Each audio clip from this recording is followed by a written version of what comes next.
Hello mga kasari! Marami palang nagtatanong kung magkano ang nagastos namin papuntang El Nido. Kaya gumawa na ako ng video para isang sagot na lang. Ako lang pala yung nag-book ng aming ticket via Cebu Pacific. Kahit last year nag-Boracay kami, Cebu Pacific pa rin kasi alam ko mas mura doon. Biglaan din talaga yung pagpunta namin El Nido. Kaya 1 month before ng flight namin, doon pa lang ako nakapag-book. Nung unang tingin ko pala sa ticket, mahal siya. Nasa 6,000 to 8,000, yung iba nga 10,000 pa nga. Clark pala kami laging sumasakay, kaya ang kinuha ko, Clark to El Nido. Buti na lang nakakita ako ng ticket na mura. Nabook ko lang siya ng 2,000 plus, one way na yon. Per pax pala yun ha. 8,500 yung ticket namin, 2 pax na. Nakamura talaga kami niyan kasi karamihan ng mga kasabay namin, mahal nila na book. Kaya kapag may nagtatanong sa akin, lagi kong sinasabi, ticket mahal. Karamihan kasi talaga, Puerto Princesa ang baba nila kasi mas mura doon. Kaya lang, magbabiyahe ka pa papuntang El Nido. Para sa akin, nakakapagod yun, kaya ang kinuha ko, El Nido na lang. Sayang din yung oras, imbis na magpapahinga ka na nga lang, magbabiyahe ka pa. 5 to 6 hours kasi ang biyahe mo mula Puerto Princesa hanggang El Nido. Nakakapagod yun para sa akin. Pero kung may activity ka naman ng Puerto Princesa, mas magandang doon ka bumaba kasi marami ring pwedeng gawin sa Puerto Princesa. Kaya lang napuntahan na kasi namin yon, kaya El Nido lang talaga yung balak namin that time. Ang flight pala namin noon ay noong April 27. 10 AM pala yung flight namin, kaya 5 AM pa lang umalis na kami ng bahay. Kamiling to Dao yung sinakyan naming bus. 374 ang pamasahe naming dalawa. Mula Dao naman, tumakay kami ng van papuntang airport. Ang binayaran namin dalawa ay 300 pesos na. Bali 674 ang nagastos namin papuntang Clark. Huwag nyo rin palang kalimutang mag-online check-in.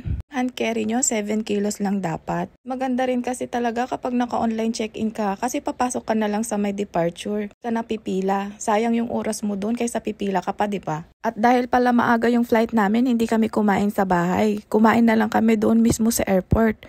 Pero syempre, kung nagtitipid ka, pwede ka namang kumain sa labas. Mas mura kasi doon kaysa doon sa airport. Nasa 500 din kasi yung nagastos namin doon sa may airport. Lang pala yung airport nila dito kaya nakakatakot yung pagbaba ng eroplano. First time ko to. Lahat kasi talaga napasigaw. At nandito na kami sa El Nido. Si Anclots pala yan. Hindi naman kami nagtagal dyan. Lumabas din kami. Hinintay na namin yung susundo sa amin. The first time namin sa El Nido, nagbook ako ng tour na lang kay Kuya Chris Travel and Tours. After pala sa airport, dinala kami sa accommodation namin. Kwarto lang siya talaga kasi matutulog lang naman kami dito. Kung nagtitipid ka kagaya namin, ganito ang kunin mo kasi mas makakatipid ka talaga. Kapag may budget ka naman, marami naman ang front beach, pwede kang maghanap sa mga tour nila. Sa Facebook page pala nila ako nag-message para makapagpabook. 4 days, 3 nights pala yung kinuha namin at bawat isa ay 5,500. Wala pa doon yung mga environmental fee at mga other fees at mga kayak. Kaya may additional pa yon. Ito na pala yung day 1 namin. Namasyal lang muna kami para naman makita namin yung El Nido. Kasi kinabukasan yan, magsisimula na yung mga island tour namin. Sa unang araw namin ay pumunta kaming Las Cabanas kasi sabi nila maganda daw yung sunset dito. Nag-rent lang pala kami ng motorcycle at ang babayaran mo 24 hours na ay 500 pesos. Kung hindi ka naman marunong magmotor, meron namang mga tricycle, pwede kang magpahatid doon. Kaya lang, mas makakatipid ka talaga kung marunong kang magmotor. Umuulan pala nito kaya hindi masyadong makita yung sunset, sayang nga. Maraming tao dito kapag hapon na kasi dito sila tumatambay talaga. Yung lunch pala namin hindi ko na na-videohan kasi gutom na kami. Kumain lang kami malapit sa may accommodation namin at ang nagastos namin doon ay 670. May mga murang bilihin naman dito kagaya ng mga karinderya, kaya lang naisip namin may karinderya naman dito sa amin, ba't pa kami kakain doon, di ba? At yung mga serving pala nila dito kahit medyo pricey, madami naman, good for two na talaga. After naman namin sa Las Cabanas ay nag-stroll lang kami ng asawa ko. Naghanap na kami ng pwede naming pagkainan. Pero ang ending, doon pa rin kami kumain malapit sa may accommodation namin kasi doon pala yung mga kainan talaga. Doon ang maraming tao at doon talaga yung pinupuntahan ng mga terorista. Turista pala. Ang nagastos pala namin sa dinner namin ay 600. Paluto kami dito. Kinabukasan pala ay sinundo kami sa aming accommodation para pumunta kay Kuya Chris Travel and Tour. Binayaran pala namin yung balance namin. Kapag pala gusto mo mag-abay sa kanila ng tour package, kailangan mo munang mag-down ng 30%. Halos 14,000 din yung nagastos namin kasama yung mga environmental fee, yung mga entrance at yung kayak. Sama na pala dyan yung aming accommodation. 4 days and 3 nights pala yan. Late breakfast pala mula day 2 hanggang day 4. At free lunch mula Tour A at Tour C. Ang poproblemahin mo na lang talaga ay yung merienda mo at yung dinner mo. Wag nyo palang kalimutang bumili ng distilled water kasi kailangan nyo yon para hindi sumakit yung tiyan. Ramihan daw kasi ng mga turista na pumipunta dyan ay sumasakit yung tiyan dahil sa mga tap water nila. Bili pala namin sa distilled water ay 110 pesos. Malapit lang naman kami sa may grocery kaya nakakatipid kami sa aming mga merienda at mga tubig. Nag-grocery rin pala kami, bumibili kami doon ng merienda namin, kutkutin namin kapag nagtutour kami. May mga tinatawag silang 7-Eleven. Sa mga island nagpupuntahan nyo pero mahal na yon. Kaya ang ginagawa namin ay nagbabaon na lang kami para meron kaming kukutin kapag wala kaming ginagawa. Ang madalas ko lang naman bilhin kapag nasa island kami ay yung Magnum. Gastos mo kasi sa merienda ay nakadepende na lang kung gaano kakatakaw. Nasa 350 rin pala yung nagastos namin sa merienda ngayong araw. Pala yung free lunch ng inyong tour. Sobrang dami niyan at mabubusok ka talaga. Sobrang ganda pa ng view dito. Isa to sa pinakamagandang view para sa akin. Dito kami nagtagal dahil dito kami kumain. Yan pala yung mga staff ng Kuya Chris Travel and Tour. Sobrang babait nila. Maraming salamat kuya.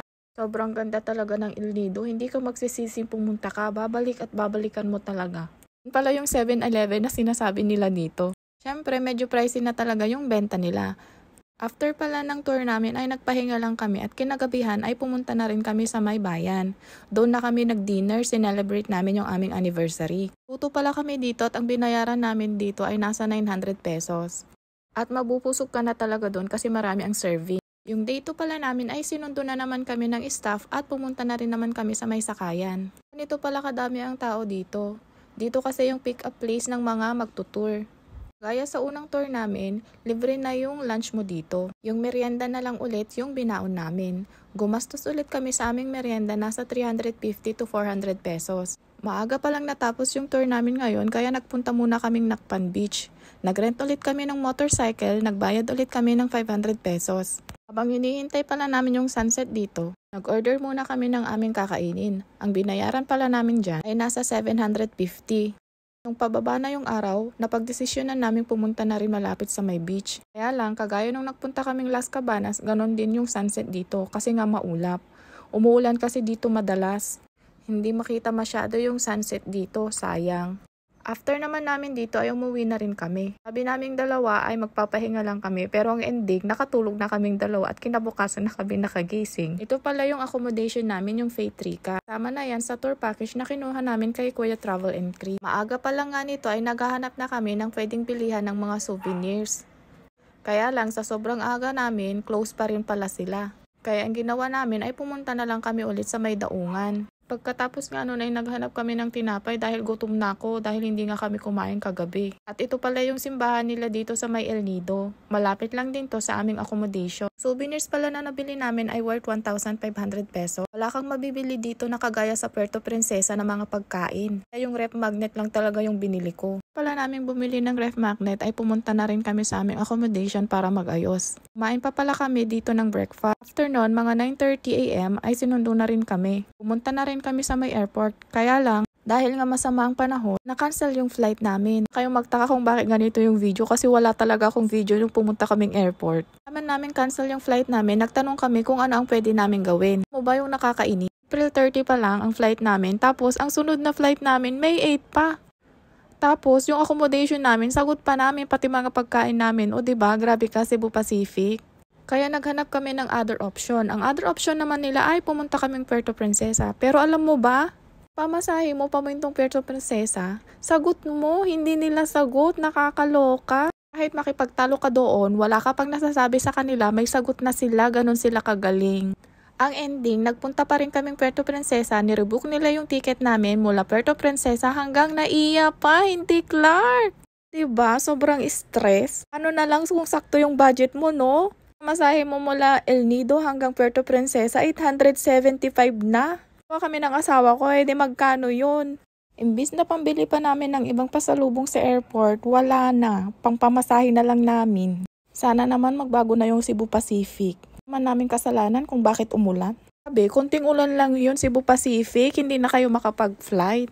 Samantalang yung SIF may flight naman. Ibang mga kasabayan nga namin, mga connecting flight pa yung mga yun. Inis ko that time talaga, naku, ano na lang kaya talaga yung mga may connecting flight. At babiyahe pa kami ng 5 to 6 hours. Nagmerienda pa kami at naglunch doon. O diba, napalaki pa yung gastos namin. Nakagastos pa kami ng 500 pesos ulit. Ang flight pala namin noon ay 8:55 PM at ang biyahe mo ay 1.5 hours. Ting namin sa may Naiya, sumakay pa kami ulit ng bus. Na Clark lang yung bababaan namin, naging Naiya na.